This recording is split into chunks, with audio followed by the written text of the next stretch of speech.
السلام علیکم ورحمۃ اللہ وبرکاتہ۔ ناظرین، امید کرتا ہوں کہ بفضل خدا آپ سب خیریت و عافیت سے ہوں گے۔ اللہ پاک آپ کو سلامت شاد و آباد رکھے۔ آج ہم لفظ بے کے متعلق سیکھیں گے۔ لفظ بے اردو کا ایک خوبصورت لفظ ہے۔ آئیں ہم خوبصورتی سے اسے لکھنا سیکھتے ہیں۔ لفظ بے خوبصورت لکھنے کے لیے ہم نے 3 لائنیں لگائی ہیں۔ یہ لفظ نیچے والی 2 لائنوں کے درمیان میں اس طرح لکھتے ہیں۔ لائنیں آپ نزدیک سے دیکھ سکتے ہیں۔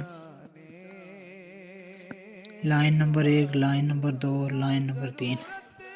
اب لائن نمبر 2 اور 3 کے درمیان میں یہ لفظ بے آئے گا۔ میں لکھتا ہوں، آپ ذرا غور سے دیکھیں۔ یہاں سے لائن نمبر 2 سے ٹچ کیا، تھوڑا سا نیچے لایا، سیدھا آگے، پھر تھوڑا سا اوپر، لفظ بے۔ دوبارہ دیکھ سکتے ہیں، تھوڑا سا نیچے لایا، سیدھا آگے، پھر تھوڑا سا اوپر۔ اب اس کے کچھ الفاظ جو ہیں 3 لائنوں پہ لکھے جاتے ہیں، کچھ 2 لائنوں پہ لکھے جاتے ہیں۔ جیسے لفظ الف تھا تو لفظ الف 3 لائنوں پہ لکھا جاتا ہے، یہ دیکھ سکتے ہیں۔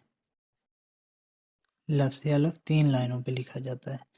لفظ بے، پے، تے، ٹے، سے، یہ 2 لائنوں کے درمیان میں لکھے جاتے ہیں۔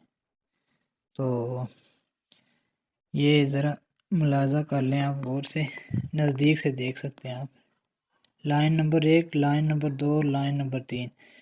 یہ لائن نمبر 2 اور 3 کے درمیان میں لفظ بے